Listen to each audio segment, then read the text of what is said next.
Welcome to Verity Tales, where we unravel the fascinating histories of nations across the globe. Today, we journey to West Africa to explore the rich and diverse history of Nigeria, a land with deep roots and a vibrant cultural heritage. By at least 61,000 years before present, early human communities began migrating south of the West Sudanian savanna, eventually reaching the coastal regions of West Africa by 25,000 years before present. These early settlers laid the groundwork for Nigeria's complex history. An excessively dry period known as the Ogolian period spanned from 20,000 to 12,000 years before present. As the climate shifted and became more humid around 15,000 years before present, the West African forest expanded, and settlements of late Stone Age hunter-gatherers began to flourish. Remarkably, the Iwo Eleru people persisted in what is now Nigeria until about 13,000 years before present, showcasing the long-standing human presence in the region.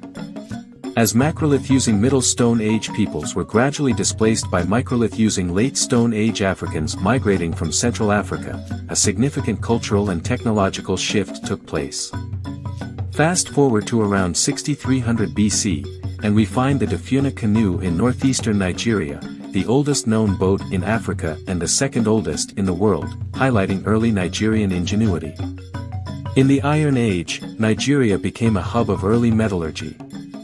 Excavations in Nsukka region, particularly in Igboland, have revealed iron smelting furnaces dating back to 2000 BC at Leja and 750 BC at Opi, suggesting independent development of ironworking technology. The Nok culture, emerging around 1500 BC, is renowned for its terracotta sculptures. These artworks reflect a sophisticated society with complex funerary practices.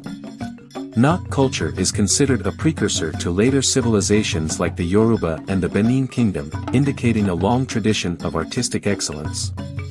Another significant archaeological site is Igbo Ukwu, dating back to the 9th century AD.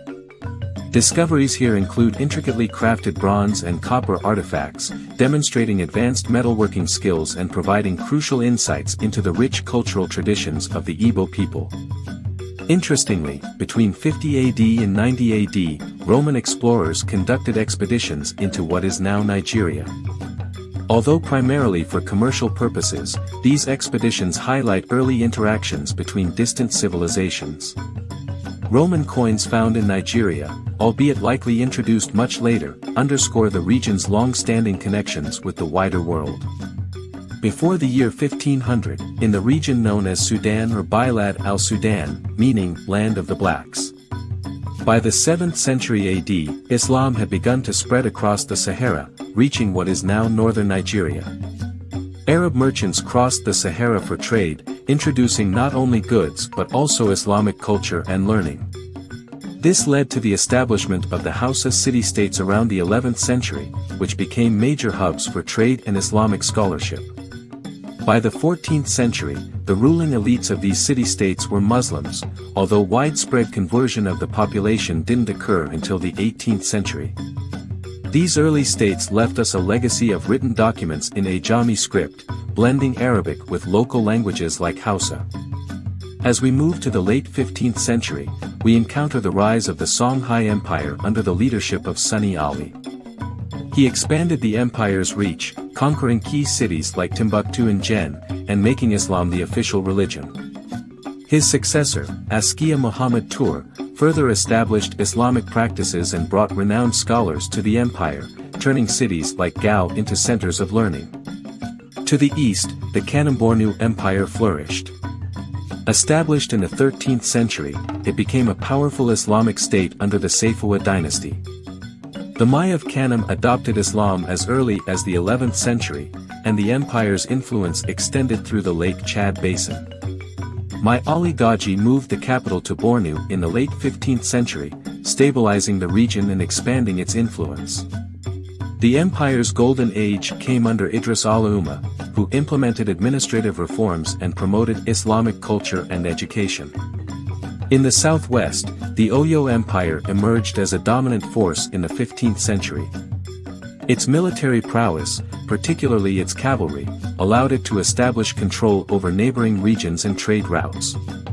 Meanwhile, the Benin Empire, known for its sophisticated art and architecture, rose to prominence. Benin City became a center of wealth and culture, with intricate bronze and ivory artworks that still awe us today. The Igbo people in southeastern Nigeria developed their own complex societies, with the NRI kingdom being the most notable. Dating back to the 9th century, NRI played a crucial role in the cultural and religious life of the Igbo people. NRI was a theocratic state governed by religious leaders who maintained social order through a system of taboos and rituals. The kingdom's influence waned by the 17th century, but its cultural and spiritual legacy persisted. As we move to the 18th and 19th centuries, Nigeria became a focal point in the Atlantic slave trade. Ports like Calabar were crucial in this tragic chapter, where countless Africans were sold into slavery. In the late 15th century, when the first Europeans, the Portuguese, arrived on the Nigerian coast around 1485. They were drawn by the promise of ivory, gold, and, increasingly, slaves. The Kingdom of Benin, a significant power at the time, became a crucial trading partner. The Portuguese exchanged European goods, especially weapons, for these valuable commodities. Manillas, brass bracelets used as currency, were traded by the Portuguese and melted down by Benin craftsmen to create the magnificent bronze artworks that adorned the royal palace. By the mid-16th century, the English joined the trading scene. The western coast of Nigeria soon became known as the Slave Coast, a grim title reflecting the region's primary export during this period. Ports like Calabar, Badagry, and Lagos became major hubs in the transatlantic slave trade, with the Kingdom of Benin, the Oyo Empire, and the Aro Confederacy leading the capture and sale of enslaved people. This brutal commerce continued until the 19th century, with profound and lasting impacts on the region. In the north, the early 19th century saw the rise of the Sokoto Caliphate. Founded by Usman Dan Fodio following a successful jihad against the Hausa kingdoms, the caliphate rapidly expanded, encompassing much of northern and central Nigeria.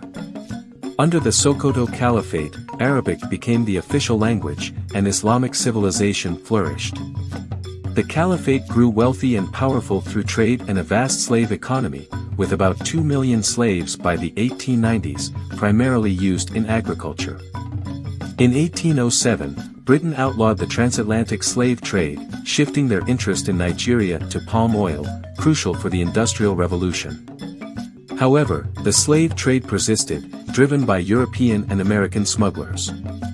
The British West Africa Squadron patrolled the coast, intercepting slave ships and redirecting rescued individuals to Freetown, Sierra Leone. Despite these efforts, the Nigerian coast remained a bustling center for the slave trade until British colonial rule intensified. By the mid-19th century, British influence deepened. The Crown Colony of Lagos was established in 1861 following a series of power struggles and treaties. British missionaries and traders penetrated further inland, laying the groundwork for broader colonial control. The Royal Niger Company, granted a charter in 1886, played a pivotal role in expanding British influence along the Niger River. However, their harsh economic practices led to conflicts and ultimately the transition to direct colonial rule. At the Berlin-Congo Conference of 1885, a meeting where European colonial powers divided Africa into spheres of influence without regard for ethnic or cultural boundaries, and most crucially, without the participation of the African people. Nigeria was among the many regions affected by this arbitrary partitioning. The Yoruba and Hausa territories were split between the British and French, creating an environment ripe for European dominance. This division paved the way for aggressive military campaigns aimed at consolidating control over these regions. In 1892, the British launched a military campaign against the Ijebu Empire, near Lagos, deploying machine guns for the first time. This brutal conquest was a grim reminder of the lengths to which colonial powers would go to suppress resistance and expand their control. Just a few years later, in 1895, the British turned their attention to the powerful Oyo Empire. Following a bombardment of its capital, Ibadan, the Oyo Empire succumbed to British protection, and Anglican Christianity was established as the state religion. The Kingdom of Benin, renowned for its rich culture and artistry, faced a severe punitive expedition in 1897 after a diplomatic mission led by Vice-Consul Phillips ended in violence. The British, eager to assert their dominance, responded with overwhelming force. The British forces looted and burned the royal palace of Benin, seizing its famous bronze sculptures. These artifacts, now considered World Heritage, were sold in Europe to fund the expedition. In 1897, Captain Frederick Lugard established the West African Frontier Force to safeguard British interests against French incursions. This force would later play a crucial role in maintaining British dominance in the region. By 1900, the territories of northern and southern Nigeria were formally established as British protectorates, with Lagos as a separate colony. The early 20th century saw significant infrastructure development, including the construction of Nigeria's first railway line in 1898. However, these advancements were often built on the backs of forced labor and came at great cost to the local population. The British exploited Nigeria's resources, with companies like the Royal Niger Company dominating trade and commerce, eventually merging into what is now Unilever. In southern Nigeria, the British faced significant resistance. The Aro Confederacy in the southeast, known for its trade and religious influence, was defeated in the Anglo-Aro War of 1901 to 1902. The complex geography of the Niger Delta continued to challenge colonial control, as it remains a hotspot for conflict and resource exploitation to this day. In northern Nigeria, Lugard implemented a system of indirect rule, leveraging existing feudal structures to govern with minimal direct intervention. This approach preserved the authority of local emirs and sultans while embedding British control. The Sokoto Caliphate continued under British supervision, with traditional Islamic law modified to incorporate British legal principles. In 1914, Lugard unified the northern and southern protectorates into a single entity, Nigeria. Despite this administrative unification, stark regional differences persisted, particularly in education, economy, and governance. The South, influenced by Western education and Christianity, began to produce an educated elite. Meanwhile, the North remained largely feudal and Islamic, deepening the divide. The interwar period saw the rise of Nigerian nationalism. Political movements like the Nigerian National Democratic Party, founded by Herbert Macaulay, and the Nigerian Youth Movement advocated for greater autonomy and eventually independence. By the 1930s, Nigerian voices for self-determination grew louder, setting the stage for the country's eventual independence.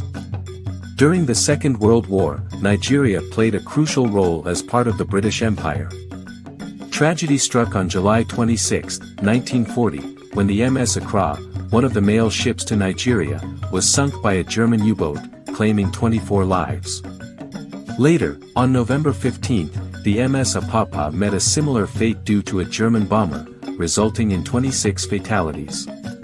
In 1942, British agents from Lagos captured Italian and German supply ships in Operation Postmaster. Despite the risks, no shots were fired, averting a potential escalation involving Franco's Spain. The war significantly strained Nigeria's economy. The British colonial administration established the Nigeria Supply Board to boost rubber and palm oil production at the expense of food crops. Farmers were forced to sell their produce at low prices to government agencies, leading to a flourishing black market and agricultural disruptions. However, there were some positive outcomes. The war effort led to the training of many Nigerians in technical skills, and infrastructural developments included new harbors and airports. Approximately 45,000 Nigerian soldiers served in the British forces, contributing significantly in campaigns across Africa and Southeast Asia. Nigerian regiments were pivotal in the Allies' early success in Ethiopia, capturing Harar and advancing rapidly against Italian forces. These experiences abroad, particularly the exposure to ideas of independence and equality, fueled the post-war nationalist sentiments among Nigerian soldiers and civilians alike. Post-war Nigeria saw a surge in trade union activities and political movements. The general strike in 1945 and the rapid growth of trade unions underscored the demand for better working conditions and political reforms. Between 1946 and 1957, a series of constitutions granted increasing self-governance to Nigerian regions, paving the way for full independence. On October 1, 1960, Nigeria gained independence from Britain. Nnamdi Azikiwe became Nigeria's first governor-general, and later its first president. The First Republic was marked by a delicate balance of power among the regions, which soon faced challenges due to ethnic tensions and political rivalries. Ethnic and political tensions erupted into a military coup in 1966, leading to a brutal civil war. The declaration of the Republic of Biafra in 1967 sparked a conflict that lasted until 1970, resulting in significant loss of life and humanitarian crises. The war ended with Biafra's reintegration into Nigeria but left deep scars. In 1975, when Nigeria experienced a seismic shift in leadership, General Yakubu Gowon was overthrown, and the charismatic Murtala Muhammad took the reins of power. Murtala Muhammad's brief but impactful rule saw bold policy changes and a crackdown on corruption. However, his tenure was cut short by a tragic assassination in 1976, leading to the ascension of Chief of Staff Olusegun Obasanjo. Obasanjo's regime continued the trend of military dictatorships, characterized by repression and political turmoil. Despite attempts at democratic reforms, Nigeria remained under the shadow of authoritarian rule. The 1980s brought further challenges, with economic instability and social unrest plaguing the nation. The promise of democracy seemed elusive as military leaders like Buhari and Babangida rose to power, each with their own ambitions and controversies. But it was during the reign of General Sani Abacha that Nigeria faced its darkest hour. Abacha's brutal dictatorship was marked by human rights abuses, political repression, and widespread corruption, earning Nigeria the label of a narco-state by the international community. However, amidst the chaos and oppression, the Nigerian people never lost hope. Their resilience and determination paved the way for a new era of democracy and freedom.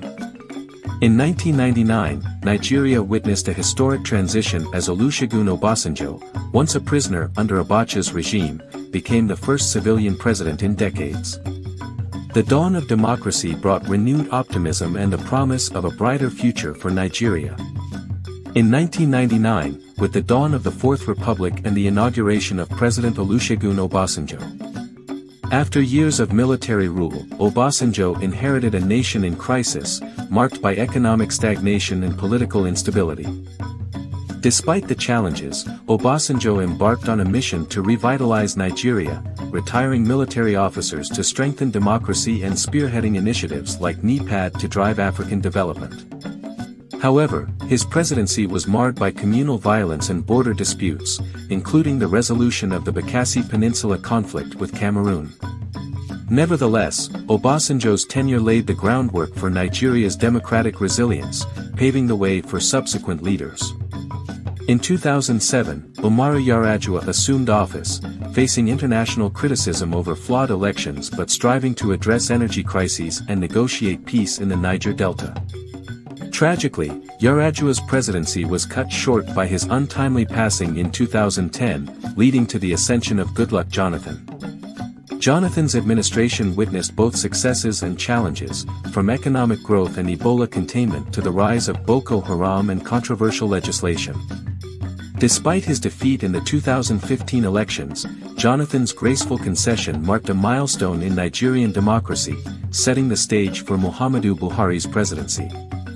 Buhari's tenure focused on anti-corruption measures, infrastructure development, and the fight against Boko Haram, although facing criticism for rising crime rates and economic challenges. As Nigeria moves forward under the leadership of President Bola Tinubu, the legacy of past leaders continues to shape the nation's democratic journey. From its ancient kingdoms to colonial rule and independence, Nigeria's history is a rich tapestry of cultures, struggles, and triumphs. As we've journeyed through the centuries, we've witnessed the resilience of its people and the complexities of its past. Yet, amidst challenges, Nigeria continues to evolve, embracing its diversity and forging a path towards a brighter future. Join us in celebrating the vibrant story of Nigeria, a nation that embodies the spirit of perseverance and possibility. Don't forget to like, share, and subscribe for more fascinating tales from history. If you enjoyed this video and want to dive deeper into the fascinating history of Nigeria, grab a copy of our detailed book version, link in the description.